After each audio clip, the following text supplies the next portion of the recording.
Everyone, कैसे हो आप लोग। Welcome back to my channel. So अब नीट में सिर्फ 8 महीने का टाइम बचा है। काफ़ी सारे बच्चे इस वक्त टेंशन में होंगे कि कैसे करें, क्या अगर अभी स्टार्ट करेंगे तो सिलेक्शन हो भी पाएगा, क्या अभी पॉसिबल है करना। तो डोंट वरी, आज इस वीडियो में मैं आपको प्रॉपर स्ट्रैटेजी और रोड मैप बताऊंगी, जिससे अगर आप अभी भी स्टार्ट करोगे ना तो आप बहुत अच्छे मार्क्स स्कोर कर सकते हो नीट में। एंड आपके सारे डाउट्स क्लियर हो जाएंगे इस वीडियो में। And trust me, you won't regret after watching this video. And अगर आप लोगों को ऐसा लग रहा है ना कि टाइम कम है, इतने कम टाइम में शायद अब ना हो पाए, तो देखो, अगर आप पूरे डिसिप्लिन और कंसिस्टेंसी के साथ पढ़ोगे ना तो टाइम कम नहीं है, डेफिनेटली आप बहुत अच्छे मार्क्स स्कोर कर सकते हो। लेकिन अगर आप सीरियस नहीं रहोगे, डिस्ट्रैक्शंस होंगी, तो डेफिनेटली आपको टाइम कम लगेगा। तो इसलिए आपको बहुत ज़्यादा कंसिस्टेंसी और डिसिप्लिन के साथ अब इस टाइम को यूटिलाइज करना है। बिल्कुल भी आपको टाइम वेस्ट नहीं करना है, डिस्ट्रैक्शन से बच के रहना है और प्रॉपर अच्छे से पढ़ाई करनी है। जो जो मैं बता रही हूँ वैसा करो, डेफिनेटली बहुत अच्छे मार्क्स आएंगे आपके। So now let's start the video. And also one thing, चाहे आप सेल्फ स्टडी कर रहे हो या फिर आप कोचिंग ले रहे हो, कहीं से भी ये वीडियो आप दोनों कैटेगरी के बच्चों के लिए। यहाँ पे मैं आपको सब कुछ बताऊंगी कि अगर आप सेल्फ स्टडी कर रहे हो तो कैसे करना है, और अगर आप कोचिंग ले रहे हो तो कैसे करना है। तो आपको सब कुछ अपने अकॉर्डिंग समझ में आ जाएगा। तो देखो, सबसे पहले क्या होता है कि काफ़ी सारे बच्चों को ये डाउट होता है कि हमें एक दिन में एक सब्जेक्ट पढ़ना है, दोनों पढ़ने हैं, तीनों पढ़ने हैं, कितने सब्जेक्ट हमें पढ़ने हैं। तो देखो, अगर आप एक सब्जेक्ट पढ़ोगे ना तो आप बहुत जल्दी सैचुरेट हो जाओगे, आपका मन नहीं करेगा पढ़ने का, आप बोर हो जाओगे बहुत जल्दी। और अगर आप तीनों पढ़ोगे तो आप पढ़ तो लोगे तीनों सब्जेक्ट्स, लेकिन आपको ऐसा लगेगा कि दिन खत्म हो गया और आपका एक सब्जेक्ट में कुछ भी नहीं हुआ है, क्योंकि बहुत कम पोर्शन आप कर पाओगे एक सब्जेक्ट में। तो फिर इससे सबसे बेटर है कि आप एक दिन में दो सब्जेक्ट्स पढ़ो। उसमें क्या होगा कि आप बोर भी नहीं होगे, आपने दो सब्जेक्ट पढ़ोगे ऑल्टरनेटिवली, सुबह कुछ, फिर दिन में कोई और सब्जेक्ट, फिर शाम को कोई और। तो इससे क्या होगा कि आप बोर भी नहीं होंगे और आपका एक सब्जेक्ट में काफ़ी ज़्यादा पोर्शन कवर हो जाएगा। तो सबसे बेस्ट है कि आपको दो सब्जेक्ट करना है पर डे। ठीक है, इसके बाद क्या होता है, आपको संडे करनी है रिवीजन। ठीक है, आपका पूरा वीक है, मंडे टू सैटरडे आप अपना सिलेबस कंप्लीट करो, बट संडे आपको रिवीजन में रखना है। पूरा वीक जो भी आपने पढ़ा है उसे रिवाइज करना है, और उसके साथ साथ अगर आप कोई पार्ट टेस्ट दे रहे हो तो उसकी आपको प्रिपरेशन करनी है। तो संडे आप उसके लिए रखना, और मंडे टू सैटरडे आपका होगा सिलेबस कंप्लीशन। ठीक है, अब बात करते हैं आपके प्लानर की, जो सबसे ज़्यादा इंपॉर्टेंट है। अगर आप अभी स्टार्ट कर रहे हो एकदम जीरो लेवल से, तो आपके पास अपना प्लानर होना चाहिए, जिसके अकॉर्डिंग आप अपनी पढ़ाई करोगे। तो जो प्लानर है, अगर आपने वो अपना खुद बना लिया है तो आप उसके अकॉर्डिंग अपनी पढ़ाई कर लो। लेकिन अगर आपने नहीं बनाया और आपको समझ में नहीं आ रहा कि कैसे करें, तो आप मेरा प्लानर ले सकते हो, जो मैंने बनाया है आप सबके लिए, जो आपको मेरे टेलीग्राम चैनल पे मिल जाएगा, जिसका लिंक आपको डिस्क्रिप्शन में मिल जाएगा। वहाँ से जाके आप ज्वाइन कर सकते हो। तो उधर आपको मंथली प्लानर करके PDF मिल जाएगी। उधर मैंने सितंबर से लेके पूरा प्लान बना दिया आपका फरवरी तक का, जिसके अकॉर्डिंग आपको अपना सिलेबस कंप्लीट करना है। तो अगर आपको नहीं समझ में आ रहा कि कैसे प्लानर बनाए, कैसे कंप्लीट करें, तो आप उसको लो, वहाँ से कर लो। ठीक है, और अगर ये भी नहीं हो रहा तो आप लोगों के लिए मैंने 21 डेज चैलेंज सीरीज स्टार्ट करी है, जिसमें मैं आपको हर मंथ के 21 डेज का टारगेट दे रही हूँ। उसमें मैं आपको ये बता रही हूँ कि आपको कौन से चैप्टर्स करने हैं 21 डेज में, और एक चैप्टर को कितने दिन में करना है और कैसे करना है, सब कुछ मैंने बताया हुआ है। ठीक है, तो इस सीरीज़ के अकॉर्डिंग आप कर सकते हो। तो वीडियो का लिंक आपको डिस्क्रिप्शन में मिल जाएगा, आप वहाँ से जाके वीडियो सुन सकते हो। उधर आपको अच्छे से समझ में आ जाएगा कि आपको इस सीरीज़ को कैसे फॉलो करना है। ठीक है, तो अगर आपको कुछ भी समझ में नहीं आ रहा तो आप इस सीरीज़ को फॉलो कर लो। यहाँ पे आपको 21 डेज़ का टारगेट मिलेगा पूरे सितंबर मंथ का, जिसमें आपको पता चलेगा कि आपको कौन से चैप्टर्स करना है, कितने दिन में करने हैं, और उसके अलावा उनको किस तरह से करना है। प्लस चैप्टर्स को करने के बाद इन चैप्टर का पार्ट टेस्ट भी मैंने अपलोड किया अपने टेलीग्राम चैनल पे। तो आप वहाँ से उस पार्ट टेस्ट को देख ये भी देख सकते हो कि आपने जो पढ़ा है अभी तक वो आपको कितना अच्छे से आया है, और आपका कितना लेवल ऑफ प्रिपरेशन गया है अभी तक। तो आप ये सब देख सकते हो। And this is only for physics, जो मैंने अभी स्टार्ट किया है। अगर आपको ये अच्छी लगेगी तो आप मुझे कमेंट्स में बता देना, मैं केमिस्ट्री और बायो के लिए भी स्टार्ट कर दूंगी। एंड अभी फिलहाल फिजिक्स के लिए आपको सितंबर के टारगेट्स में दे चुकी हूँ। तो जो भी बच्चे अभी देख रहे हैं इस वीडियो को, अगर आपको कुछ समझ नहीं आ रहा है, आपको प्लान नहीं समझ में आ रहा, तो आप जाओ उस चीज़ को देखो, उस वीडियो को देखो, इस सीरीज़ में पार्टिसिपेट करो, इस 21 डेज चैलेंज को फॉलो करो, एंड सितंबर एंड तक अपने जो चैप्टर्स मैंने दिए फिजिक्स के उसको कंप्लीट करो। एंड आफ्टर दैट मैं आपको अक्टूबर के दूंगी, फिर देन नवंबर के, एंड ट्रस्ट में मैं आपका फरवरी तक पूरा सिलेबस कंप्लीट करवा दूंगी। अगर आपको ऐसा लगता है कि आप खुद से नहीं कर सकते, you need a challenge, then this is for you. अगर आप इसको फॉलो करोगे तो बहुत जल्दी एंड टाइमली आपका सिलेबस खत्म हो जाएगा, इनकेस अगर आप खुद से नहीं कर पा रहे हो तो। सो डेफिनेटली जाओ, पार्टिसिपेट करो, चैप्टर्स देखो कौन से हैं, किस तरह से करना है उस तरह से कंप्लीट करो, कितने दिन में करना है उस तरह से करो, एंड देन पार्ट टेस्ट दो, जो जो बताया हो सबको फॉलो करो, एंड मुझे बताओ कि आपका कंप्लीट हुआ या फिर नहीं।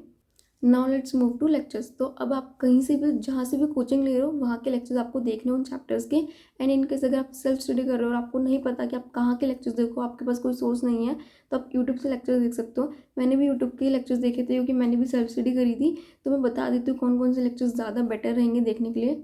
मैंने फिजिक्स के लिए तो पूरा कंप्लीटली उम्मीद बैच को फॉलो किया था। बायो के लिए सीट मैम के लेक्चर्स देखे थे यूट्यूब पे, और उसके बाद फिजिकल के लिए सुधांशु सर के, इनऑर्गेनिक के लिए VT सर के, और ऑर्गेनिक के लिए पंकज सर के। इसके अलावा मैंने केमिस्ट्री में नीतीश सर के भी लेक्चर्स देखे थे कुछ कुछ चैप्टर्स के लिए। तो ये सब भी आप देख सकते हो। तो ये सारे लेक्चर्स हैं जो आप प्रेफर कर सकते हो, और अगर आपको इसके अलावा किसी और टीचर का या कोई और लेक्चर्स आपको समझ में आते हो तो वहाँ से भी देख सकते हो। बाकी इन लेक्चर्स के प्लेलिस्ट के लिंक मैं आपको डिस्क्रिप्शन में डाल दूँगी, इनकेस अगर आपको ये देखने हैं तो आप जाके देख लेना। And one more thing, do not think कि अगर आप यूट्यूब से कर रहे हो या सेल्फ स्टडी कर रहे हो तो आपका नहीं हो सकता। मैंने खुद सेल्फ स्टडी करी है और मेरा हुआ है, तो definitely if I can then you can also do it.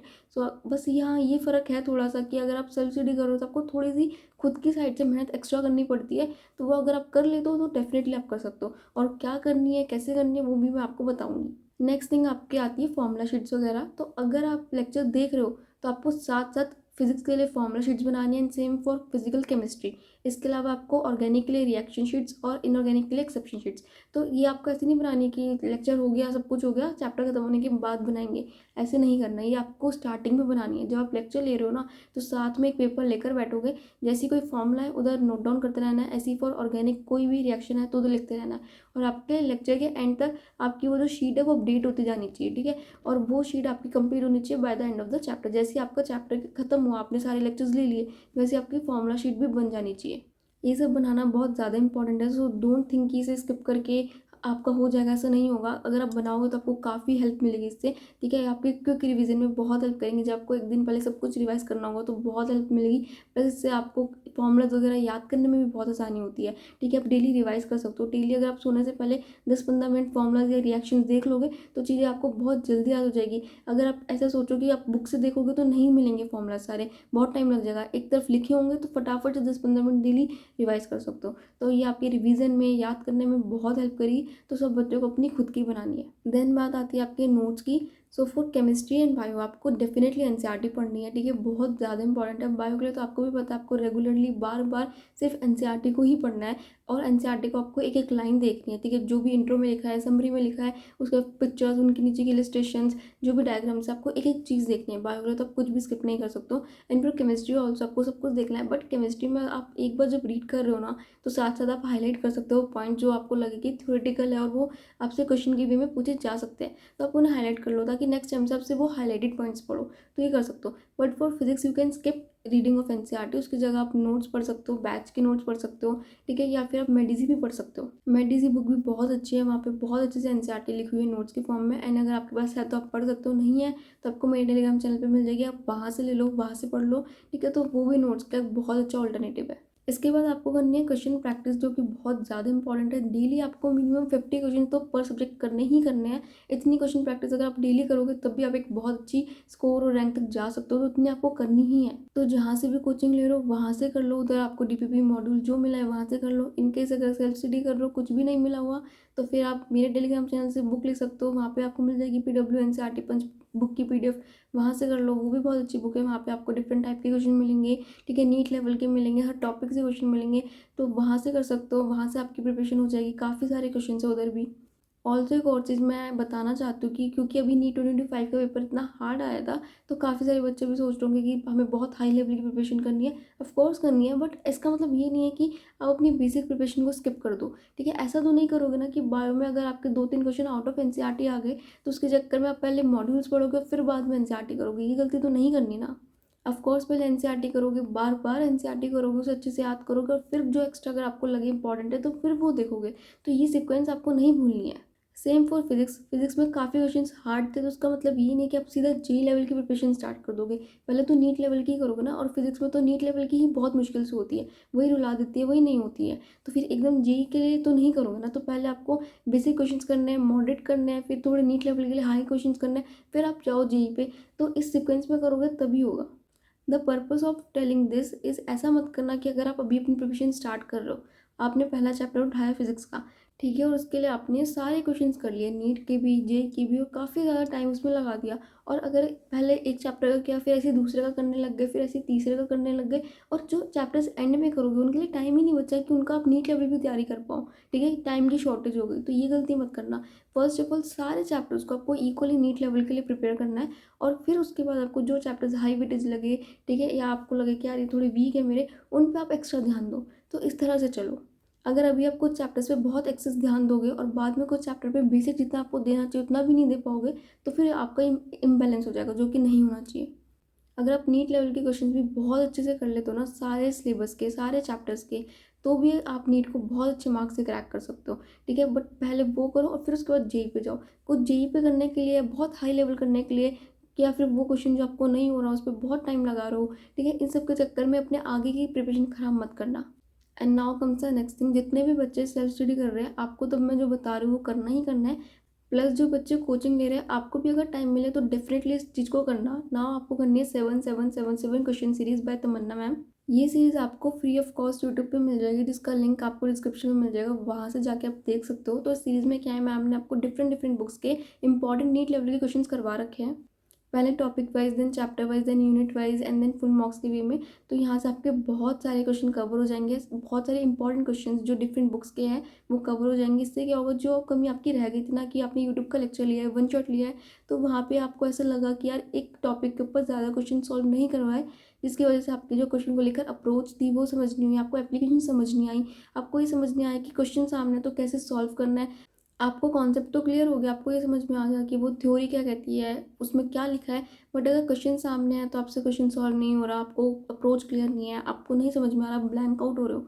अगर आपके साथ ये दिक्कत है जो मोस्टली सेल्फ स्टडी वाले बच्चों के साथ आ जाती है, तो दिस सीरीज फॉर यू। यहाँ पे आपको बहुत सारी क्वेश्चन प्रैक्टिस मिलेगी जिससे आपको अप्रोच समझ में आएगा, एंड डेफिनेटली इसको करके आपके मार्क्स में काफ़ी इंप्रूवमेंट आएगा। तो आपको इस सीरीज़ को कैसे फॉलो करना है, don't take it as a lecture कि आपने चालू कर दिया और सुन रहे हो, ऐसे नहीं करना है। आपको इसे क्वेश्चन प्रैक्टिस की तरह लेना है। आपने चालू किया, क्वेश्चन आया, आपको सॉल्व करने का ट्राई करना है, देन आपको आंसर देखना है, सही है तो फिर नेक्स्ट क्वेश्चन पे जाओ, गलत है तो फिर वापस से सुनो कि क्या सोल्यूशन है, कैसे करा है, और ये देखो कि आपने क्यों नहीं कर पाए, ठीक है, आपसे क्या गलती हुई है, आपने कहाँ पे गलती कर दी, कौन सा स्टेप आपका गलत हो गया, और उस चीज़ को इम्प्रूव करो, सीखो, और आगे के क्वेश्चन में वो गलती नहीं करनी। तो इस तरह से आपको करना है, इससे आपको काफ़ी इंप्रूवमेंट मिलेगी, काफ़ी आपकी अंडरस्टैंडिंग बढ़ेगी, आपको चीज़ें बहुत क्लियर होंगी, फिजिक्स में आपको अप्रोच समझ में आएगी। देन कम्स योर पीओक्यूज जो आपको करने हैं मिनिमम 10 ईयर्स के सॉल्व। तो अगर आपके पास है तो कर लो, नहीं तो आपको मेरे टेलीग्राम चैनल पे मिल जाएगी बुक, वहाँ से पीडीएफ से कर सकते हो। तो मिनिमम 10 ईयर्स की पीओक्यूज आपको सॉल्व करना है at the end of the chapter. सब कुछ करो लाइन से, जो जो स्टेप्स बताए हैं, और फिर लास्ट में पीओक्यूज करो और देखो कि आपसे कितने हो रहे हैं और क्यों नहीं हो रहे। अगर कुछ नहीं हो रहा और उन टाइप के क्वेश्चन पे वर्क करो। तो इस तरह से आपको करना है। मैं इसलिए प्रेफर करती हूँ चैप्टर के एंड में, ताकि आपको पता रहे कि आपने जितनी प्रिपरेशन करी है, जितने लेवल के क्वेश्चन आपने सॉल्व करे हैं, क्या वो इनफ है आपके नीट के लेवल के लिए।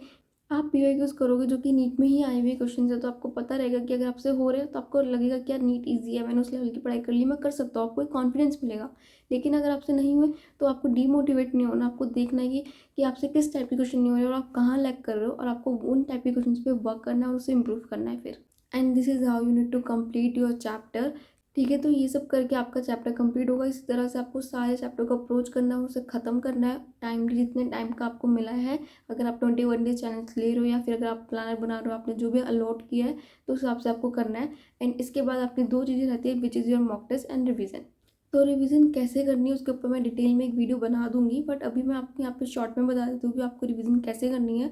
आपको चैप्टर को खत्म होने के बाद उसे छोड़ना नहीं है कि आप सीधा मार्च में उठाएंगे नीट से एक महीने पहले, ये सब नहीं करना। आपको उसे बीच बीच में रिवाइज करना है, जो बहुत ज़्यादा ज़रूरी है। तो उसके लिए आपको चाहिए होंगे शॉर्ट नोट्स या माइंड मैप्स, जो अगर आप बना सकते हो तो बना लो, एंड अगर आप नहीं बना पा रहे हो तो फिर आपको मेरे टेलीग्राम चैनल पर मिल जाएंगे, आप वहाँ से देख सकते हो।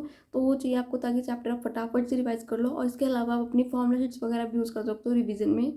एंड आफ्टर डेट आपको करनी होती है क्वेश्चन प्रैक्टिस। रिवीजन का मतलब सिर्फ और सिर्फ चैप्टर को याद करना या रिवाइज करना नहीं होता, आपको उसमें क्वेश्चंस भी रिवाइज करने होते हैं, उन्हें भी आपको दोबारा सॉल्व करना होता है। तो वो आपके ऊपर है कि आपको कौन से क्वेश्चंस करने हैं। बेस्ट क्वेश्चंस वो होते हैं जो आपके पहले गलत हुए, आप उन्हें सॉल्व करो। जब आप फर्स्ट टाइम क्वेश्चन प्रैक्टिस कर रहे हो तो जो क्वेश्चन आपसे नहीं हुए, जो आपको डिफिकल्ट लगे, आप उन्हें मार्क करके रख लो, ताकि रिवीजन के टाइम पे आपको पता रहे कि अच्छा ये वाले क्वेश्चन मुझसे नहीं हुए थे, और आप उन्हीं की प्रैक्टिस करो दोबारा। और आपको देखो कि आपसे अब हो रहे हैं, कि आपसे पहले नहीं हुए थे, तो क्या आपको समझ में आ गए हैं या अभी भी आपको दिक्कत आ रही है। तो फिर उन क्वेश्चन को करो, उनसे आपके काफ़ी ज़्यादा चांसेस होते हैं कि आपके मार्क्स इंप्रूव होंगे, क्योंकि वो क्वेश्चन हैं जो आपको ट्रबल करते हैं, और अगर वो एग्जाम में आए तो आपको दिक्कत करेंगे और आपका आंसर गलत आने के चांसेस है। And then your mock test जो देना बहुत ज़्यादा इंपॉर्टेंट है, उसके बिना तो आपकी प्रिपरेशन हो ही नहीं सकती है। तो आपको स्टार्टिंग से देना है पार्ट टेस्ट, अभी से आप पार्ट टेस्ट देना स्टार्ट कर दो, ताकि आपका सिलेबस फरवरी एंड तक बहुत अच्छे से कंप्लीट हो जाए, और मार्च अप्रैल में आप लोग मॉक टेस्ट दो, फुल मॉक टेस्ट, और रिवीजन करो बहुत अच्छे से। तो इसलिए आपको पार्ट टेस्ट अभी से देना है। तो अगर आप अपनी प्रिपरेशन स्टार्ट कर चुके हो तो देना स्टार्ट कर दो, जितना सिलेबस आपका हुआ उसके अकॉर्डिंग। और अगर आप अभी करोगे एकदम स्टार्ट तो लो 20 दिन, 20-21 दिन लो, थोड़ा सा सिलेबस करो 2-3 हफ्ते में, और उसके बाद पार्ट टेस्ट देना स्टार्ट कर दो। अगर खुद से बना रहे हो तो भी आप 2-3 हफ्ते बाद स्टार्ट कर सकते हो, और अगर मेरा वाला कर रहे हो तो भी आप 21 डेज चैलेंज के अकॉर्डिंग उतना टाइम लेकर फिर आप पार्ट टेस्ट कर सकते हो, जो मैंने ऑलरेडी ग्रुप में शेयर कर दिया आप लोगों के साथ। तो आप वही कर सकते हो। कोई भी आपने टेस्ट सीरीज ज्वाइन कर रखे तो वहाँ के टेस्ट भी दे सकते हो। एंड अगर इनकेस आपके पास कुछ भी नहीं है तो जो मैं प्रोवाइड कर रही हूँ आप वो दे दो, वो भी एकदम इनफ है, जिससे आप अपनी प्रिपरेशन कर सकते हो। एंड सबसे ज़्यादा इंपॉर्टेंट ये होता है कि मॉक टेस्ट को देने के बाद आप उसे एनालाइज करो एंड इम्प्रूव करो। अगर आप सिर्फ पार्ट टेस्ट को देके छोड़ दोगे तो उसका आपको कोई फ़ायदा नहीं होगा। आपको पार्ट टेस्ट देना है, ठीक है, उसके बाद आपको 3 घंटे उतने ही लगाने हैं उसमें आपको एनालाइज करने की क्वेश्चन, कि आपका क्वेश्चन सही है या गलत है। गलत है तो क्यों गलत है, कहाँ आपने गलती करी, कौन सा स्टेप मिस हुआ, फॉर्मूला भूले, कैलकुलेशन मिस्टेक हुई, सिली मिस्टेक हुई, क्या गलती हुई आपसे। तो वो गलतियाँ देखनी है आपको, उसको आपको नोट डाउन करना है एक जगह कि यार मेरी ये गलतियाँ हो रही इन चैप्टर्स में। एंड देन 2-3 दिन लो, इंप्रूव करो उन गलतियों को, और फिर नेक्स्ट टारगेट स्टार्ट करो। ठीक है, गलतियों को ऐसे नहीं कि देख लिया और छोड़ दिया, फिर क्या फ़ायदा देख कर। देख किसके ले रहे हो, देख इसलिए रहे हो ताकि उन्हें इंप्रूव करो और वो गलती आपकी दोबारा ना हो। सो बेसिकली आपको पहले 3 हफ्ते लेना है, आपको सिलेबस कंप्लीट करना है, और उसके बाद आपको पार्ट टेस्ट देना है। उस दिन देने के बाद आपको उतना ही टाइम लगा कि आपको उसे एनालाइज करना है बहुत अच्छे से, गलतियाँ देखनी है, और फिर आपको 1-2 दिन लेने हैं जिसमें आपको उन गलतियों को इम्प्रूव करना है, उन सबको सुधारना है, ताकि वो गलती आपकी फिर दोबारा ना हो, और फिर आपको नेक्स्ट टारगेट स्टार्ट करना है। सो इस तरह से आपको अप्रोच करना है। इस तरह से करते जाओगे, सिलेबस भी टाइम पे कंप्लीट होगा, सब कुछ हो जाएगा, कोई गलतियाँ नहीं रहेगी। ऐसा नहीं होगा कि चैप्टर पढ़ा तो है लेकिन कुछ क्वेश्चन सॉल्व हो रहे हैं, कुछ नहीं हो रहे हैं, पार्ट टेस्ट कभी दिया ही नहीं। तो ये सारी चीज़ें नहीं होंगी जो आपकी प्रिपरेशन को ख़राब कर देती है। अगर अभी से आप लोग एकदम सीरियस होकर सब कुछ नहीं करोगे ना, तो फिर लास्ट में यही दिक्कतें आएगी, आधा सिलेबस कंप्लीट नहीं होगा। जो होगा उन चैप्टर्स में भी कुछ क्वेश्चंस करे होंगे, कुछ नहीं करे होंगे, पार्ट टेस्ट एक आधा दिया होगा, बाकी नहीं दिए होंगे, जो दिया होगा उसकी भी गलतियाँ नहीं देखी होंगी, तो वो गलतियाँ भी दोबारा हो रही होगी। इतना सब कुछ मैसअप हो जाएगा, फिर समझ नहीं आएगा कि कैसे इंप्रूव करें सब कुछ। तो अगर अभी से एकदम सही स्ट्रैटेजी के साथ पढ़ना शुरू कर दोगे ना, तो मार्च अप्रैल में काफ़ी टाइम मिल जाएगा आपको प्रॉपर रिवीजन का, फुल मार्क्स देने का, और टाइमली आपको सब कुछ कवर हो जाएगा। आप अपने मार्क्स इंप्रूव कर सकते हो, कोई दिक्कत नहीं आएगी। तो अभी सीरियस हो जाओ and start working on it. I know difficult है, ईजी नहीं है, बट अगर एक बार स्टार्ट कर दोगे ना तो आदत पड़ जाएगी, इतना टफ नहीं लगेगा। फिर स्टार्ट ही नहीं कर पाते तो कैसे करना है, क्या करें, पहले कौन सा चैप्टर करें, ये चीज़ें आपके दिमाग में घूमती रहती है कॉन्स्टेंटली, जिस वजह से आपका स्टार्ट ही नहीं हो पाता है, और स्टार्ट होने में ही आपका पूरा साल निकल जाता है। एक बार किसी एक वीडियो पे जिसको भी आपको अच्छी लगती है उस पर रिलाई करो and start doing the things. एक बार स्टार्ट कर दोगे चीज़ें तभी आपकी सॉल्व होंगी। ऐसे सोचते रहोगे कि कैसे करें, क्या करें, कब करें, कभी नहीं स्टार्ट होगा। तो स्टार्ट कर दो अब। So that's all for the video. अगर आपको वीडियो पसंद आए तो प्लीज़ लाइक करना, चैनल को सब्सक्राइब करना एंड शेयर करना अपने दोस्तों के साथ जितना ज़्यादा कर सकते हो। चैनल पे आए हो तो बिना सब्सक्राइब किए प्लीज़ मत जाना। एंड आपको वीडियो कैसी लगी मुझे कमेंट में ज़रूर बताना। अगर आपको किसी पर्टिकुलर टॉपिक पे वीडियो चाहिए तो मुझे कमेंट में बता के जाना।